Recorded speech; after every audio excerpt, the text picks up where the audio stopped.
എല്ലാവർക്കും ഉപാസന മീഡിയയിലേക്ക് ഒരിക്കൽ കൂടി ഹാർദവമായ സ്വാഗതം. ഞാനിന്നിവിടെ ഉപഗായത്രി മന്ത്രങ്ങളാണ് ഉപദേശിക്കാൻ ഉദ്ദേശിക്കുന്നത്. അപ്പോൾ ശ്രീ ഗണേശൻ്റെ അതായത് ഗണേശ ഗായത്രി. ഓം ഏകദന്തായ വിദ്മഹി വക്രതുണ്ടായ ധീമഹി തന്നോ ബുദ്ധി പ്രചോദയാത് സർവവിഘ്ന നിവാരണമാണ്. അടുത്തത് ശ്രീ മഹാവിഷ്ണുവിൻ്റെ വിഷ്ണു ഗായത്രിയാണ്. ഓം നാരായണായ വിദ്മഹി വാസുദേവായ ധീമഹി തന്നോ വിഷ്ണു പ്രചോദയാത്. ഇതിൽ കുടുംബക്ഷേമം ഐശ്വര്യമാണ്. അടുത്തത് ശ്രീ മഹാദേവൻ്റെ ശിവഗായത്രിയാണ്. ഓം പഞ്ചവക്ത്രായ വിദ്മഹി മഹാദേവായ ധീമഹി തന്നോ രുദ്ര പ്രചോദയാത്. സമാധാനം സമ്പത്താണ് ഫലം. അടുത്തത് ബ്രഹ്മദേവൻ്റെ ബ്രഹ്മഗായത്രിയാണ്.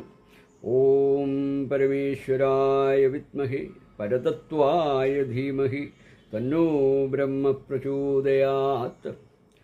ഉത്പാദന വർധനവാണ് ഫലം.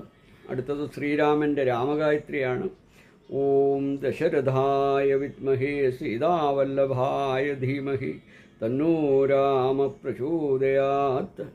സത്കീർത്തി അംഗീകാരമാണ് ഫലം. അടുത്തത് കൃഷ്ണഗായത്രിയാണ്.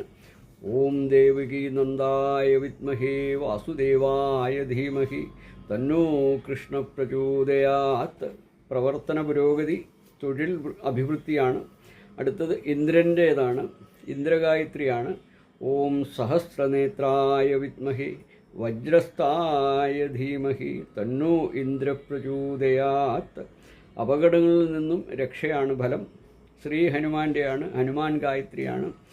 ഓം ആഞ്ജനേയായ വിദ്മഹി മഹാബലായ ധീമഹി തന്നോ ഹനുമാൻ പ്രചോദയാത്. അതായത് കർമ്മങ്ങൾ സുഗമമാക്കാനാണ്.